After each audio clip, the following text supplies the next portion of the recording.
My name is Jason JROCK Houston, and you're listening to Chaotic Riffs Magazine. We can be found on the web at www.chaoticriffs.com. It's my great pleasure and honor to be speaking with legendary Helix singer Brian Vollmer. How are you doing tonight, Brian?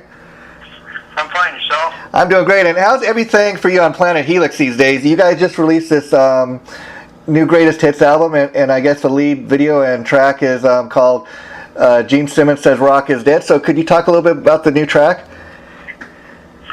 Well, the idea came about when Gene Simmons gave an interview to his son in which he stated that he thought rock was dead. I'm sure from a business standpoint, in a lot of ways it is, but I thought it was an interesting title, and I took it to Sean Kelly, my writing partner, and Sean came back to me a couple months later, and he had a good part of the song written, and then we fine-tuned it a bit, and we took it into the studio with Aaron Murray, and it evolved a bit more, and then finally it was finished.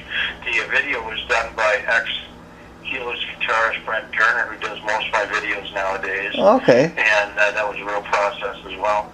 And let me ask you, because Helix toured with Kiss back in the day, didn't you guys? We toured in 1983 all across Europe. In fact, Helix was the first band ever to play with Kiss with their makeup off in Lisbon, Portugal in 1983. Wow, and what memories do you have from that? I mean, were you much of a Kiss fan yourself growing up? Not really. We became Kiss fans, but when the record company came to us in 1983 about being on the Lick It Up tour all across Europe, at that time it cost us $30,000 US, and I knew about Kiss obviously, but I wasn't a big Kiss fan. I was more into groups like Steppenwolf, The Guess Who, Rolling Stones, David Bowie. Okay, and I was curious a little bit more about the new track, because I seen the video, and the video is just really just a great music video. I mean, it took me back to the days of MTV. What's the music video? Many people are asking, but talk a little bit about, because didn't you hire a Kiss tribute band from what I was reading to appear in it? Well, I didn't hire anybody. Mo from the Kiss clone band Destroyer, I phoned him up, and I asked if he'd be willing to be in the video. Okay. And he readily agreed, and he came down here, and we filmed part of it up at Fanshawe College at the audiovisual part of the college, and then another part we filmed at a graveyard down south of Dutton, Ontario, at the end of an old gravel road, and the last part we filmed at Speed Records, which was moving at that time, ironically, across the street, so we kind of had them as we were taking the store down. Okay, and how involved were you with the creation of the video? Because one of the things I really loved about the video was the beginning where Gene Simmons kind of lookalike comes out, and he's dressed like a newscaster and sitting down kind of, I thought that was a real awesome approach to take.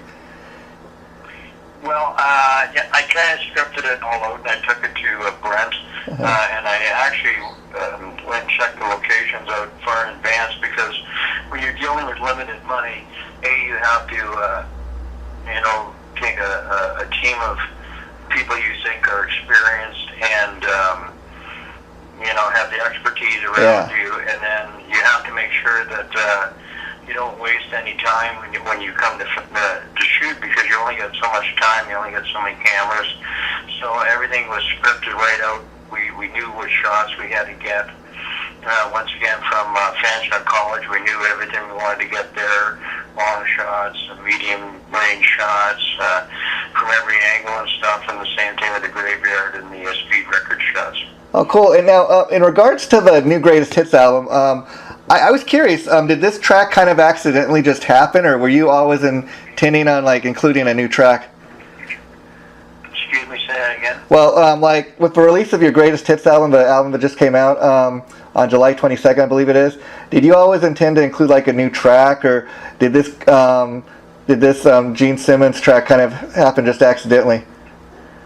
Well, I can't really remember the exact circumstances, but I know I wanted to come out with the best of a CD for over the years, and so a lot of them have a new track on it. Yeah. And Sean and I had written this song, and I wanted something to carry us into the summer touring list. I look at songs released nowadays as more of a commercial than anything else. It's very hard to make money off of original material because of illegal downloading and lack of CD sales. So instead, I take a different approach. When I release a song now, I'll put money into it, and then we'll bring it out with a video for this whenever we're touring, and then maybe in the fall I'll bring it out another song and spend the money on that. And then once I get enough songs, then I'll put out a CD. Kind of like the way it was back at the beginning of rock and roll, when artists would release a 45 to radio, and then when they got enough hit songs on the radio, then they'd put out an album. Somewhere along the line that changed, and people put out albums or singles on them, but I think it's going to go back to more of a single-orientated format. Yeah, and I got to tell you, Brian, that's one thing I've always, as a Helix fan, really enjoyed, the fact that you guys never really stopped making new music, even with the modern, business plan, so to speak, being what it is. And with this new Greatest Hits album, I think you're accomplishing, a couple of things. I mean, first of all, Helix has been around for almost 35 years, maybe a little over that now, and 33 actually. Yeah, and wow, and so with the release of this, I mean, people are going to stop and realize, wow, just how many great hits Helix has really had over the years. Well, our catalog now runs over 160 songs, and we're constantly shuffling the set. Usually what we do is we keep the hit songs in, because we realistically realize that people are coming out to hear those songs. So, Deep Cuts a Knife, Heavy Metal, Love Rock, Dirty Dog, they're always in the set. But we try to mix it up. Tonight, for instance, we're going to be playing the new single, plus we're going to be playing Late Oxygen, which was on our first independent album way back in 1978. We haven't played it for a while. Wow. We're playing The Storm now from the back of Another Taste album in the set, and we might change that up in a couple months and switch those songs around as well. So, as far as putting out new music, the reason I got into music in the first place was to create music, and I think a lot of artists lose sight of that after time. And getting back to the Gene Simmons song, the whole premise of what he said in the first place was that he felt because there was no money in rock and roll that was the end of rock and roll. But my argument to that is that as long as you got a kid that wants to make music, you will never kill rock and roll, because money is not the prime concern why people get into music. Creating music should be the reason you're getting into music, and we continue to do that. And it's difficult, but I always manage to at least break even or make money on my releases. So I'm here for the long term, as you can see. Yeah. And I think the longer you're in it, the more people come out just to check you out because they've heard about you. Yeah, and now with the new single, I was curious, have you heard anything from Gene Simmons or the Kiss Camp?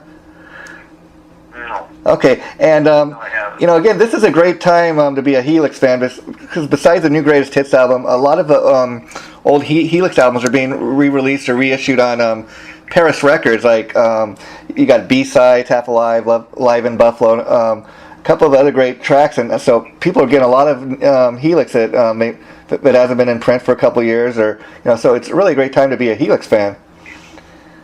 That's correct. And Tom Mathers from Paris Records, I've been friends with Tom for many years now, and he's totally immersed in music as well. I don't think you can have someone selling this that doesn't have a knowledge of this genre of music. Heavy metal, to me, has just evolved in a way that, much like blues did earlier on in the last century, where artists would be big, and then eventually a lot of these blues artists came out on Blue Notes, on the Blue Note label. So that's all that's happening. It's becoming a very niche audience, and those are the people I try to appeal to first.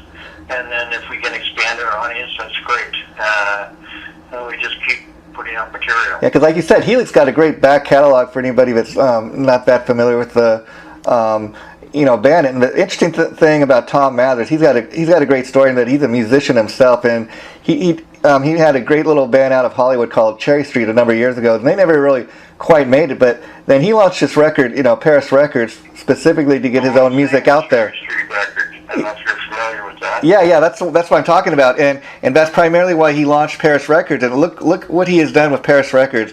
I mean, he's signed bands like Helix, and he signed bands like another great legendary Canadian band, Moxie. Were you ever did you grow up on Moxie? Did they influence you at all when you were coming up? Well, big time. Buzz Sherman, the original singer of the band, I believe he was in another band called Mash McCann, but Buzz Sherman was heavily influenced me in the early days of the band. We all looked up to the band Moxie, and Buzz Sherman had this thing where he would crouch down stage and he was able to roll his eyes backwards. So it was just the white of his eyes, but he was a great singer and a great showman. It was tragic when he died.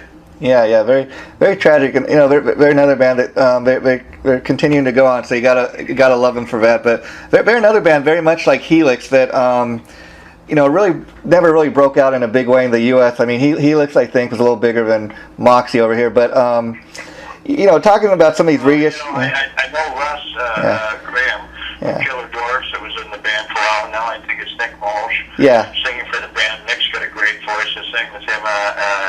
In the Mental Night show last year, and he's a fantastic singer. He looks like a rock star. He sounds like a rock star. I guess he must be a rock star. Yeah. And so, talk about when you're at home in Canada, Brian, and you go out. I imagine you get a little more recognized there than you do when you're in other parts of the world. Mm-hmm. So what's that like for you? I mean, because you guys you don't play too much in the U.S. these days. Is that correct? Mostly like the big festivals. That's correct, because the U.S. Work permit laws are totally friggin' over the top. Wow. And now, I was listening to... Not a level playing field, if you want to talk about that. Oh, yeah. Canadian artists that travel the United States and American artists traveling here, for me to go down there and play, I have to apply 3 months ahead of time, 4 months to launch slow track it. If you want to fast track, in other words, less than 3 months, it goes up another $1,000. Wow. For the permit. To keep it open for a year, you have to have dates every 30 days for a year. So if you're applying 4 months in advance, that's 4 plus 12 equals 16 months ahead of time. Wow. Who does that? Answer, nobody. Yeah. You can't do add-ons. If you're down St. Louis and a gig comes up 200 miles away, you can't take the gig. You got to reapply all over again. You got to fill out W-8 forms for income taxes, just on and on. American bands, when they come to the Canadian border, show their contract, the guy stamps it. See ya, and have a good time in Canada. That's amazing. Yeah, wow, that is amazing. I mean, an amazing thing about that is Helix has been around, like we said, all these years, and you guys it's just a shame that you don't get to play here more. But on that note, like I said, I was listening to the recently reissued B-sides. A lot of great tracks on there. Track 1 I just love, Jaws of a Tiger. Could you talk a little bit about that? Jaws of a Tiger was a song we originally recorded for the Background on the Chase song, which was our first independent album after leaving Capital EMI. And we never used it. I can't remember why. I don't think we were happy with the recording at that time. There's actually 2 versions of the song done, and that's the second version. And I always thought it was a great song, and that's why it got included in the B-sides when I put that CD in. And with the B-sides release, I was curious because I was listening to the whole album, and one thing that really drew my attention right away is these are very different sounding. I mean, some of them got classic Helix sound to me, but there's some stuff on here like Take It or Leave It, which is kind of got a little bit of a blues vibe to me. So these would not be, I think, would not appear on a typical Helix album. Is that why you decide, okay, well, I'm going to put these B-side type of tracks that haven't been released yet on this one album? Kind of give the Helix fans a little something. At the time I put that CD together, I was just trying to survive. Yeah.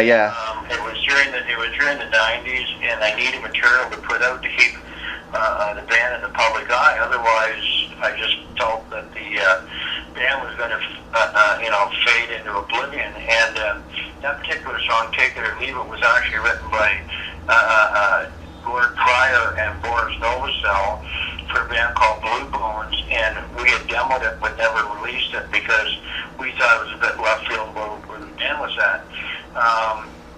Ironically, Gord ended up writing with me was a guy named Steve Jordan Kapopoulos, and we wrote the Get It Up album, which is one of my favorite Helix albums years later.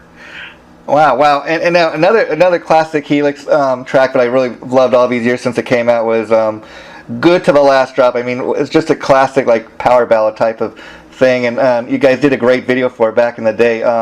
Talk a little bit about that track, because, again, that's one of the tracks I think has really held up over the years. Well, Good to the Last Drop was written by Mark Wilder and myself down in Brooklyn, New York. We had just written the Midnight Express for the Back Corona Taste album, and we got out for supper, and during supper I said, I feel like we're hot writing right now. Let's go back and write another song. So he said, well, what about this for a title? He said, Can't Eat Just One. And I went, I don't know about that. I said, how about this one, Good to the Last Drop? He said, I like that. So we went back, we wrote the song, demoed it in literally an hour. Wow. And became one of the biggest hits for the band, at least in Canada. The song is different on this album than it is on the single. The single was remixed and parts added, like keyboards and stuff, to make it more radio friendly by Tony Bon Gioli. Oh, wow. Power Plant, New York. And actually singing in the background vocals, I believe, is Alda Nova. Oh, wow. Steve Marinaccio. Yeah. And now, of course, you've been the main guy, to remain with the band all these years, the one remaining original member. I was curious, for many years, Helix, kept the original band together. What was it like for you, Brian, when the original band kind of fell apart? Did you ever have doubts about keeping the band together and carrying on, or did you ever think, I'm going to put Helix to rest? Because I'm kind of glad you did, because, again, you've kept it going all these years. Well, when Paul died in 1993, a lot of people wanted me to fold the band. I invested, by this point, what is that, almost 20 years of my life into the band at that point or more. And I said to people, it's easy for you to say. Yeah. I haven't invested 20 years into this like I have, and I haven't made any money. And when I went to go and try to get a straight job, nobody would hire me because I hadn't had a straight job from the time I was 19 years old. Yeah. So I carried on with the band. It was very difficult. At times I didn't think I'd be able to go on, and the 90s were terrible. And it was just like I had to invest every cent I made back into the band. And then it started to pick up. I think when Gord Pryor became involved and we put out the Power of Rock and Roll, we got signed to Sanctuary, and then the band started to make a comeback big time. And we were also gaining more days in the live arena. Wow. And then the last couple of years has just been fantastic for the band. We've been back to Europe and all across Canada many times, and we've done the Monsters of Rock boat cruise, which, although it is in the United States, we still, we were down there, played Sioux Falls, South Dakota a couple of years ago with April Wine and Honeymoon Suites, and I know there's somebody else there,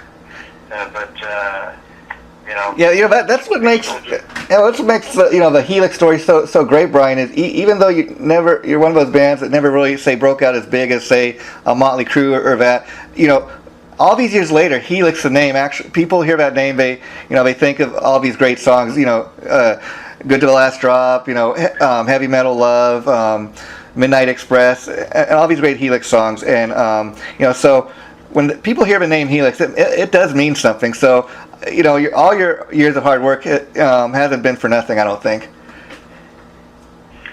Well, when I say about being around for a long time, on one hand, it's a detriment because you're not young anymore. But on the other hand, you start to become almost like a legend for being around for so long. Yeah. I think that's because I have my own theory on this, but somebody can meet you between the second and third set back in 1975, and you have a beer together. Yeah.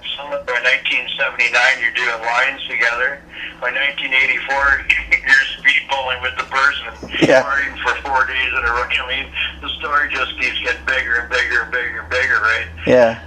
I've met people and they go, remember when we did this? Yeah. I go, no, I don't remember that at all. So. And I got to ask you, one of my all-time favorite Helix songs, going back, I think it was like 1978. Down in the City, that remains like a timeless classic song to me. I mean, you can kind of tell it was kind of written and recorded like back in the 70s, but it's just still anytime you hear it, it takes you back, and it's just such a great song.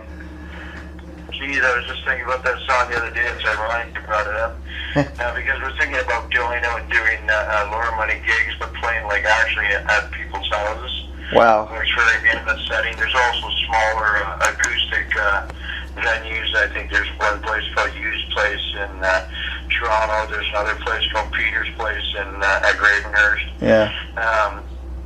Just keeps guys playing and try something a little bit different. Yeah, I was going to ask you about that because I think maybe a little over a year ago, you guys put out an unplugged CD.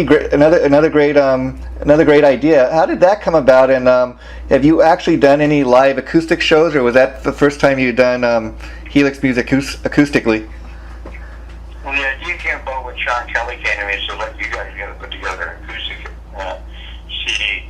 And so we thought, why not? Everybody else doing it. So we went and put it together, and it sounded quite good. I believe it was on Capitol up here in Canada. We had an acoustic show we did here in London, Ontario at the Aeolian Hall, which is a great venue to see that type of music. And we had it supplemented with video clips of interviews with the band and pictures and everything in the background. Unfortunately, it was such an expensive show that we couldn't get anybody to pay the money that the show would cost to take around, so we never really pursued it, and then other gigs started coming up. But it's something we might revive in the future. Yeah, that's the one thing I understand about doing these unplugged shows is they're extremely expensive. But then again, some bands like maybe do two or three songs in the set acoustically. But that's another idea. And the last thing I want to touch base on, Brian, is you released a great solo album called Pigs Will Fly, Vollmer. Can you talk at all about that? You kind of cut out there for a second. Say that again. Another one of the new reissues is Vollmer release. It's, I think, called Pigs Will Fly. Talk a little bit about your decision to make a solo album there. Well, that album came about quite by accident. That was after the band was on hard times in the 90s. I had joined a weekend cover band just to pick up some cash. And the guys in that band who had never really written songs before in their life, we started writing some original stuff, and next thing I know, we were doing an album. Wow. Although I brought in Brian Vollmer to drum the tracks. Wow, that album somehow got past me, and again, talking to Tom Mathers, he sent me like a link to kind of download the album and check it out, and I thought, wow, just another great release from Brian, and it's not under the Helix banner, but and the cool thing about it to me is it is a little different than Helix, and were you at all concerned about maybe Helix fans won't like this because it's so different? But again, it's when you do solo album, that's kind of the goal, I think. Well, I think in the back of my mind, I do think of the fans, but ultimately, you have to please yourself first. If you don't like it, then the fans aren't going to like it. So whenever I'm writing songs, yes, I kind of have what Helix are good in the back of my head, but first and foremost, I just have to write a good song. In the case of that album, it was actually neither. It was we started out writing songs basically as a joke, and then they started to sound pretty good and pretty rocking, and we had gone in and done some very cheap demos at a studio down in Chatham, and just they started to sound so good that I thought, well, I'm not gonna put out somewhere I feel that it's going to be inferior to what I've done in the past. So we brought in some actually very talented people. Danny Broadbeck, who was basically the protege to Jack Richardson, who produced The Guess Who, and I think Bob Seger and other people, Alice Cooper. Wow. Danny was his protege, and Danny Broadbeck I ended up producing that particular CD. I brought in Brian Gardner to drum, who's probably one of the best drummers in Canada.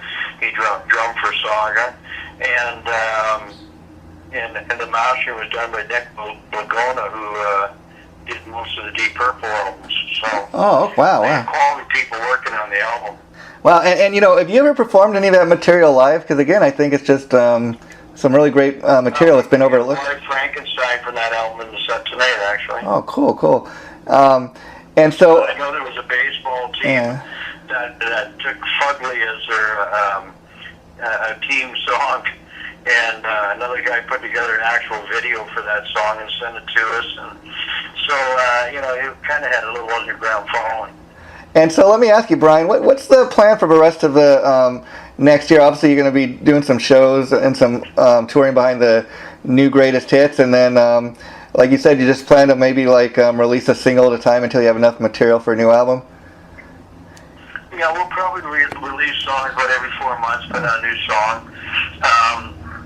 I spent winters in Florida now, so while I'm down there, I'm going to be working on the website, but I'm also going to be working on a brand new website for what I teach, which is the old Tony method of singing called bel canto. I'm probably one of the last people in the world to teach true bel canto, and I'd like to get it done in video before I die, so people know what it's all about and why it's different from any other vocal technique out there. Yeah. So lots of projects, not enough time. Yeah, and then I got to ask you, another thing I got to compliment you on it, just the fact that you're such a great songwriter. One thing you can say about Helix is you guys have not covered a lot of other people's material. Have you ever had the thought about, would you like to ever put out like a cover CD, or do you rather just keep chunking out your own original music? Well, I thought of putting out a cover CD of just Canadian songs that were released but never made it in the United States. Oh, that would be great. That would be a great idea. And I'll tell you that my reason behind that is this. When rock and roll first started in Canada, a lot of Canadian bands were signed to Canadian labels, which had they were signed to worldwide distribution, but it was really a con job in those Canadian bands, because what they didn't realize was, even though they were signed to worldwide distribution, the company they were signed to only a distribution in Canada. So songs would become huge hits in Canada, but would never get released outside of Canada because the record company would not let the rights be sold to, say, an American company, right? Wow. And so there was all sorts of songs up here that almost every Canadian would know, but you would never hear south of the borders. Yeah, I mean, I'll give you a perfect example of that. I mean, another great legendary Canadian band. I mean, when I was growing up in the 70s, 80s, probably the two, besides Helix, the other two big Canadian bands at the time were Rush and Triumph. And of course, Rush recently retired, and they went on to have massive success. Triumph, like after the 80s, they kind of, they're still there. They're still out there touring. I hear Rick Emmons coming back. They're going to make a new album. So that's really great. But Triumph is another one of these bands that They had quite a bit of success, and then after the 80s, they kind of faded away, and people kind of, it just amazes me, a great band like that, people kind of just forgot about. Well, I know Triumph, I've toured with Triumph, and I think the thing with Triumph was that they wanted to come back out around, a couple of years ago, but they were asking too much money, and the promoters wouldn't cough it up.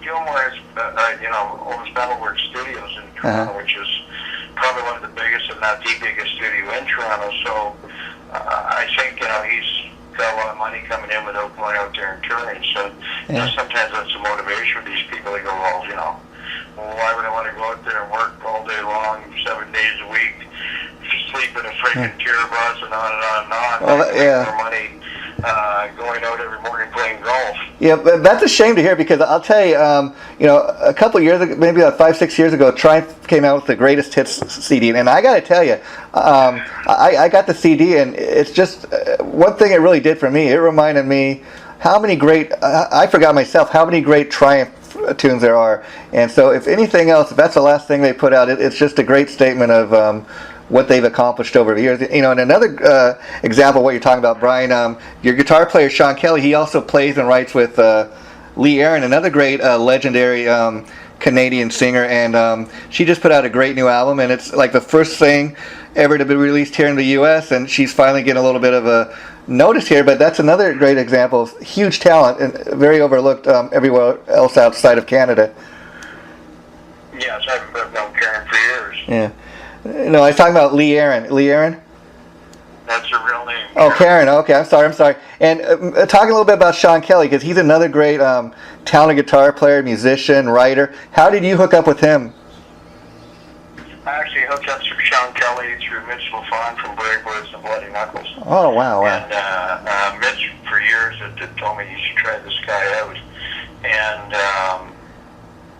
there just wasn't an opportunity to do that. I had a guitar player. And then a job of a bass player came up, and I asked Sean if he played bass, and that's what he played in the band. He never played guitar, but even though we only stayed a couple months, we became friends and writing partners, and the writing relationship continued even after he left to go down for talent.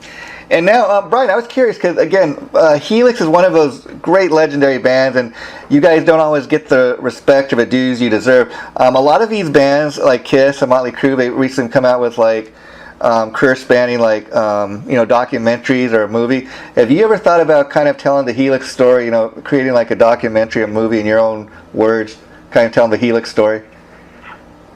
Not really. I think it's done a lot of times. Maybe in the future, but right now I just got other fish to fry. And then the very last thing, talking about these bands such as Motley Crue, who are going on recently went on their farewell tour, and they decide, okay, this is the time we're going to call it a day. Helix is. Just played with Ben Steele on Saturday. Wow! Oh, wow! That's great. Now, my question to you: have you ever toyed with the idea? Okay, calling it a day, because I kind of get the idea. Your attitude is kind of, I'm going to rock and roll till I can't do it anymore. No, unless I couldn't sing. Yeah.